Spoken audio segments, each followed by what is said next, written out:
Welcome to PICK3R on Promo, where I interview industry thought leaders in the promotional product space, and I ask them 3 hot take questions to get their unfiltered answers. Let's go.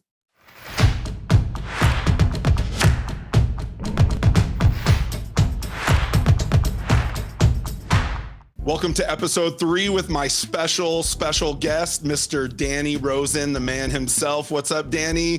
Thank you for being on my little show today. Yeah, thanks for having me. I got the extra special, the special. So doubling down, I'm feeling like we're gonna have a great show. Super honored to have you on. And today I'm not going to get into your bio because most people that are probably listening to this podcast already know who you are. But if you don't and you want to know a little more about this guy, just go to YouTube and Google and search Danny Rosin. There's a plethora of videos that shares his background and the awesome company he has built. But really today, Danny, I saw that PPAI just published an award for you to be Humanitarian of the Year.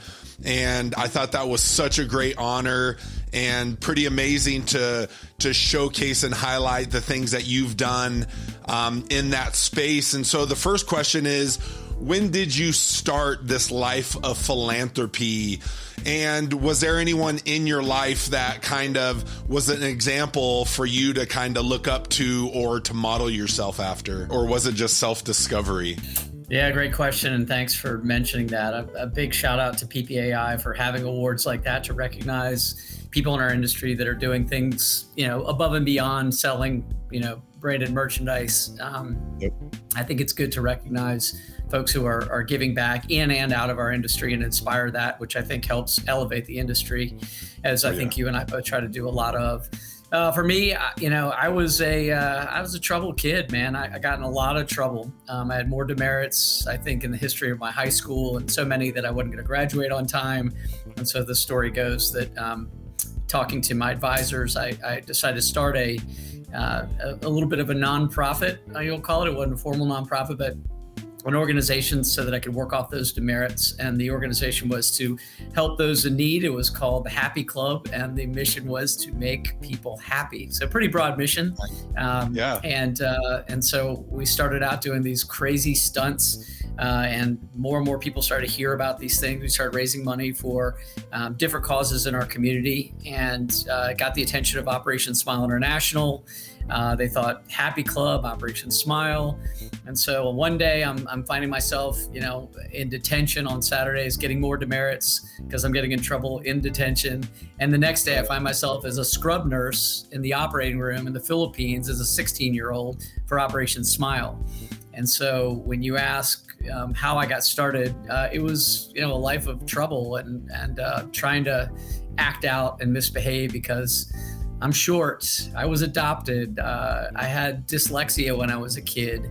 I had a lot of challenges. I'm a product of, divorce, when I was a kid. So my parents split up when I was young. And so all those things had me acting out. And yet Operation Smile kind of helped me find my way in terms of empathy and seeing what was out there in the world, how fortunate I was, and some of the volunteer activities that I was doing, helping create in school, sent me down a path of maybe from pranks to purpose. I think that's going to be the title of your future memoirs, From Pranks to Purpose. On my headstone. Or that, yes. I love that, man. And, for kind of my background, my parents, they used to run an orphanage. They were more in the religious side of the world, but, growing up, philanthropy, missions, humanitarianism, whatever you call it, that my parents always instilled in me. We were probably lower middle class and we didn't have a lot, but they always, any extra they had, they always would give it either to the church or, to a nonprofit down the street. And so part of me actually starting my business was to do more good in the world. When I lived in Haiti for a while, worked at an orphanage there, and I had no idea that this third world country was so close to America. And up to that point, my life was mainly selfish. Even though I did some good in the world, it was mainly selfish. But once I really saw what was beyond, our great country, man, it totally changed my life. And so me starting my business, I want to become a better businessman, build more credibility so I actually can do more good, versus then I was raising some money to, for some local projects, but I wanted to do so much bigger. And so like for me, business has gotten in the way of a lot of it as far as, me learning all of that. But I love when we started connecting first on Twitter, and how much you focused on that. And it really, you gave me someone to look up to, because that flame didn't die. Life got in the way and I wasn't doing that on a consistent basis. So the philanthropy side, that's something like as the future goes, I want to do more and more of that. I know I can do it now and I need to do it now, but you are a great example just to keep going and keep doing. And I really appreciate that. And just to kind of shout out a couple of the things that you're working on, can you just give a quick just update about Water for Good, and then your band Together, just a quick, highlight of what that is and how you're trying to make some impact in the world? Yeah, the passions, right? How do we ensure that our dreams and our jobs coexist in some way? I've been really fortunate, and it's interesting in an industry full of really good people like we're in. It's nice when an organization like Promo Cares is born and people put effort into these, what we're calling for good projects. And this one that we're working on now, we're trying to create a way to create fresh water for people in Mexico. And so the idea is to raise funds to build a minimum of 3 towers. It looks like it's going to be a lot more because the industry is really getting behind it. Nice. And why Mexico, you would ask? We have a lot of suppliers down there, a lot of factories that are making merchandise and apparel, and there's a lot of water use and consumption, but there's some need down there, and we take fresh water for granted here. And so I think that the group at Promo Cares is really invested in that. So if you go to promocares.org and you look up the Water for Good event, you can realize how to get involved. And all these suppliers are getting involved, individuals are getting involved, and the rising tide thing that you and I talk about all the time is happening. So this idea of co-opetition, it's mind-boggling and also heartwarming. And so there's some really great outcomes that are coming from the Promo Cares effort. On the Band Together front, something I co-created way back when, 22 years ago. Twin Towers came down. Some friends of mine and I responded by putting on an event to raise funds for the families of the fallen firefighters. And it was called Band Together for Our Heroes. I thought, just like you, love music. Music is a part of my life. I don't play music, but I feel it. And I felt like that would be a really great community conduit, bringing people together to raise money for those in need. And, 3 weeks after the Twin Towers came down, we had a concert in downtown Raleigh, raised $60,000. We had firefighters from New York come down and talk about their story. And it was amazing. We had police, men and women, firefighters come to the event for free as our guests. And so it was a real community celebration. And since then, we have reinvented the mission a little bit and tweaked it. We dropped the For Our Heroes. It's just called Band Together. Yep. And obviously we bring bands together, but we band our community together to raise money for a different cause every year, which is both hard and beautiful. And nowadays we're selling out concert arenas and we're raising over $1 million every single year with the effort. So yeah, it's awesome. It's a great joy of my life. It's also a tremendous amount of work, and I'm really proud of what this community has done in terms of embracing this. But also, we call them the promo mofos. All these people fly in from the industry, and we get them in the front row, and we dance in the aisles, and we write checks for people who are having a tough time in this life and give back in some way. And so this idea of bringing, music as a force for good, but also the industry's involved. I mean, we've got branded merchandise that we use to give to donors and to sell at the event and to leverage in terms of how we create awareness for these nonprofits. And it's like its own little industry case study in a way. And I love that those things have all come together. Love it. A couple videos ago we talked about we used to just tell people, hey, you should do this with your merch, you should do this. And so within the last year, we're starting to do that for ourselves and actually make stuff for ourselves. You can kind of see it behind me here, one of them. And instead of just telling, we're showing people, this is how you build a retail product. This is how you source it and design it and, distribute it. So we're learning that along the way. And obviously a lot of that was on kind of your personal time, whatever that means, but kind of going into the business side.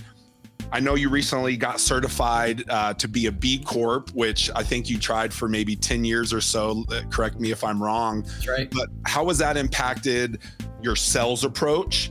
And then what does that mean for Brand Fuel going forward with the whole profits and purpose kind of coinciding? Yeah. So you mentioned the journey. 10 years, ago, actually it's 12 years ago we started. It was about a year and a half process. B Labs is a little backed up, which is a really good sign. They need to hire more people because there are a lot of businesses that want to get invested in that certification. It's very hard. I recommend any business to try it. It's a good way to kind of look under the hood of your business and see where you're doing well and areas and opportunities where you can do better. It's a real guiding force for, I think, any company, whether you get certified or not. Okay. I think from a sales approach standpoint, Robert and I and Allison, who's our general manager, Robert, my business partner, we really put a lot of effort into the application process and trying to kind of redefine who we were at 25 years. I like to say 25 years new, because I feel like we're constantly refreshing ourselves, which I think is important for all companies. But I just want to say that the commitment to go through the certification was one thing, but the more important thing is really to have it be a part of our strategy and have it be something that we truly invest in. And so we broke down our business in terms of business sectors. We looked at budgeting, and ultimately we saw that there was a real gap in terms of human capital to be able to bring us into the B-Corp world the way we wanted to. So we actually hired someone. Nice. Her name's Mel Hubner.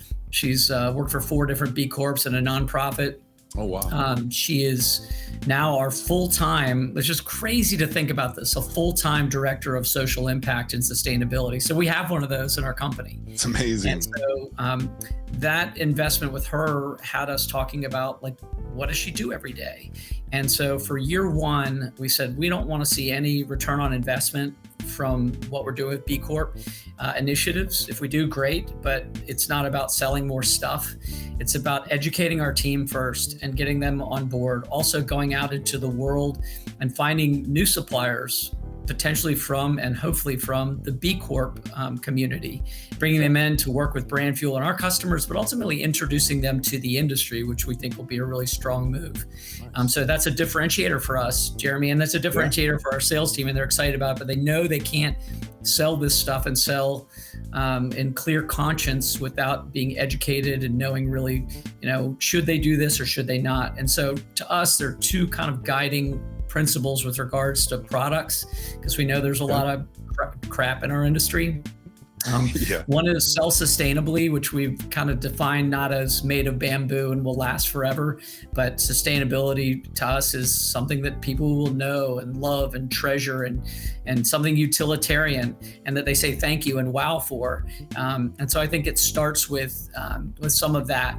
And then second, I think what we're thinking about is, clients, like choosing the right customers and being willing to say no to an oil or a gas company or a cigarette manufacturer, which we said no to all of those. I mean, millions of dollars of opportunities. The fact that we will hold the line there with regards to how we choose ideal customers that are a good fit for us. There's a chance that we take a step back in terms of revenues this year so that we redefine ourselves. And that's a hard thing to say. I don't think it's going to happen, but we have passed on a lot of projects because we are really focused and we've got strategy around the B-Corp initiatives. That's amazing. I mean, it goes to show the culture that you are building and have built at Brand Fuel to take those risky moves, but it has to start from the salespeople to the marketing team, to the sourcing agents, to the account managers, to customer service, to be able to have everyone on the same page, knowing that you are trying to sell less junk and stuff and logo slaps to more sustainability, which seems a little counterintuitive because you're trying to grow your revenue, but then also not create as much. So I can see how tricky that is, but it's a super noble endeavor that you guys are leading the way in this industry. So I think that's really awesome that you're doing that. So kind of transitioning from the sustainability and working to create better products with more purpose, you know, you can obviously add your B-Corp logo and that brings instant credibility and people kind of know what you're about. But what is your creative approach when you're starting these campaigns? And are there some tips that you can give our peers to help them integrate creativity into their businesses? Okay, great question. I want to mention something I think is also important in terms of values alignment. I hope, you know, today when you search brand fuel or you search custom online stores, you find brand fuel on the top page, you know, top 5, which is great. So it's been a great SEO driver and business driver for us. In the future, I hope that sustainable, you know, focused, you know, companies that are selling sustainable merch, I hope that's the top of funnel kind of activity that we start to see that drives leads, new, fresh business opportunities, which creates values alignment. And that makes it a lot easier for our salespeople when customers are looking for that. So I just want to say that. Yep. As far as integration of creativity in our business and our industry, I'm so impressed with your company. You and I have been talking for a long time. I know you didn't ask for a little infomercial here, but I love the fact that your title focuses on that you have a creative design staff and how talented they are, and you use mood boards. And I just think that's a missed opportunity in our industry. And so I think you all set, you know, the bar for that in a lot of ways. And I think creativity, you know, and investing and integrating creativity into the industry, into your business is what I would call an important capital investment. And so when I think, you know, about assuming risk in your company in terms of what you would invest into your business, that's an area that where I would assume risk every day, and we are doing it. We've got, you know, designers on staff and marketers and folks who can do this. I want to do more of it because I feel like every time we do that, we're differentiating ourselves. We're raising the bar for our customers. We're thinking differently. We're thinking beyond product. We're thinking about strategy and designing beyond the logo. We're thinking about a holistic approach to something that I think is an epidemic in our industry, and that is that, you know, let me just paint a story for you here. Yeah. Walking down a trade show floor, hundreds of booths everywhere, and everybody's giving away stuff, right? Which is like, we're making money because we're selling stuff to those companies that are giving away things. But the person walking down the trade show booth floor typically doesn't have a relationship with one of these trade show booth attendee companies that are giving away the bottles and the t-shirts and the things that we sell. And yet these companies are expecting that they're going to want to wear this shirt or use this bottle with a brand they've never, ever interacted with. Now, I think they want the thing, but they don't necessarily want the brand. They haven't earned that right. And that's why I think we see a lot of, you know, stuff going in the landfill, the brand fill we all talk about. Shout out to Jamie Mayer. What's important there is to really rethink what it is that the end recipient wants. And to me, creativity comes in when you think about choice. If you understand their demographic, you give them choice. You make it easy for them, so maybe they don't have to take this stuff with them. You ship it to them when they get home. You think about design elements. So maybe it's a beautiful design with a, you know, a sub brand, a URL or something that's small.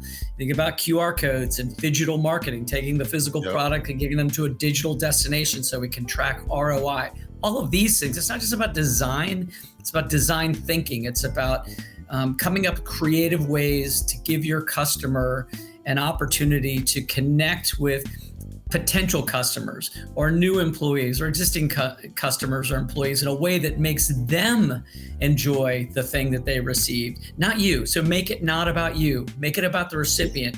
That's extremely hard in our business because it means one-offs sometimes. It means really trying to invest in design. It means investing in packaging and the whole idea of strategy and what the ultimate impact or outcome the company wants is. But you've got to invest in that. So they say thank you and wow, and they actually act on, signing up for the newsletter, becoming a customer, referring someone, answering the survey. Dude, we got the carrot to dangle all day long if we do it right. Sure. And that's the opportunity. Love that so much. Kind of going back to you bringing on a person, a gal for sustainability. I've been kind of trying to preach that on the creative side of saying there needs to be a creative director, not only design, but touching every part of that company to have some cohesiveness from, importing to sales, to marketing, to account management. And then how do you get that out into the masses? And so I love, more of people in our industry are trying to go beyond the product, because that is just the beginning of the life journey or the life cycle of a product. We do the beginning, and then they have to distribute it, they have to market it, they have to for those that don't do stores, they have to inventory it. But it's really important that I think there is a cohesive touch on every part of the organization. Not, you have 30 reps and each one of those 30 people are, using their own templates and marking on their own stuff. And it's like, how do we show people how to do it when we're not even doing it ourselves? So I know I went off on a tangent, but I love that aspect of the Phygital is really where you can succeed. People don't value merchandise is to integrate it into their marketing strategy so you can have some data to show, prove that it actually works. Otherwise, it's hard sometimes to prove how long that shirt's being worn. But if you can capture their email from it, then, that if that's the goal of the campaign, then it's a success. So I love your insight on that. And so to kind of go into a bonus, not really a question, kind of a statement, maybe a little question in there, but I know that you are really focusing on technology. You brought Eric Granada in to head that up. What is your, just a quick 1 minute, what is your focus of bringing in someone like that for, your business? Obviously you're doing the stores, you're working with, your clients to be the one-stop shop, but why has technology been so important for you guys? Yeah. So I mentioned 25 years new. We started the company by building one of the industry's first online store programs. And we invested $100,000 of money we didn't have, Robert and I did. And now you can get these storefronts for free. It's kind of funny. So because of that, we've got strong SEO, as I've mentioned, but we were not managing the inflow of business opportunities and leveraging the platforms and resources that were at our disposal properly. And Eric has come in to really help us navigate those opportunities. Eric is also working on data protection and making sure that we are not in a position where we are, risking our clients, credit card numbers and information and things like that. So he's constantly looking at DPAs and doing things with a lot of acronyms that I don't understand. Robert and I are not technologists by trade. And so I think we realize that the future is in technology. And, even with this idea around AI, how can we leverage that as a resource for our customers and for our sales teams versus a threat? Eric's helping us with that. He's a super collaborative person. He's also design and marketing minded, which makes him really interesting to us. You can put him in front of a customer and he can talk about product. And he also understands the real strategy around what the company's trying to do. So it's not just like he's a CTO. He's a CTO, marketer, sales designer. And I think that kind of person who's well-rounded becomes an asset for our sales team. And so, and for our online services team, they've got one person who really is helping us with our strategic tech focus. and we're growing, because of it, and we're not as stressed out as we once were in the pre-Eric days. But he's Nice. one of the greatest gifts that we have in this company for sure. Yeah, I've been following Eric online and watching him post about AI. So this kind of leads me into AI. And so I went to ChatGPT and I typed in, give me a funny poem about Danny Rosin of Brand Fuel. I know you like music, man, so maybe we can turn this into a song one day, but I wanted to share what it spit out for me. Danny Rosin, the man from Brand Fuel, is known for his marketing tool. He's got his ideas, he's got his flair, and he'll brand about anything, I swear. From pins to t-shirts and hats and more, Danny's got a product for every store. But don't be fooled by his marketing knack. He's also known for a sense of humor and knack for a good quack. He's always up for a good laugh, and his jokes will leave you in stitches like a giraffe. So if you need a branding and a good joke too, Danny Rosin of Brand Fuel is the man for you. So Dude, Danny, thank you so much for your time, man. I'm a big fan of you, and thank you for being a good role model to not only me, but people in the industry. And, I love you and I'll do anything for you, man. And so thank you for taking your time out of your busy day to help this little podcast. And I love talking with you. And, we don't see each other a lot, but this is one of the ways I can get you so we can have a conversation. So thank you so much, Danny. Yeah, Jeremy, love you too, man. And thanks for all that you are doing. I'd see what you're doing and why you're doing it. And it fills my heart. It's the humanitarian legacy stuff that I think, something that you and your family and this whole industry are really proud of. And that I really mean that a lot. So keep it up, brother. And man, I'm a resource for you anytime, as you know, and anybody else in this industry that's trying to grow and do good things. Promo Kitchen, Promo Cares, get invested in that stuff. There's some good things happening in our industry. PPEF, be a volunteer at PPAI. They're the shout outs for volunteerism, and let's elevate this industry and make it as good as it's destined to be. Absolutely. This has been PICK3R on Promo and Fashion to the People.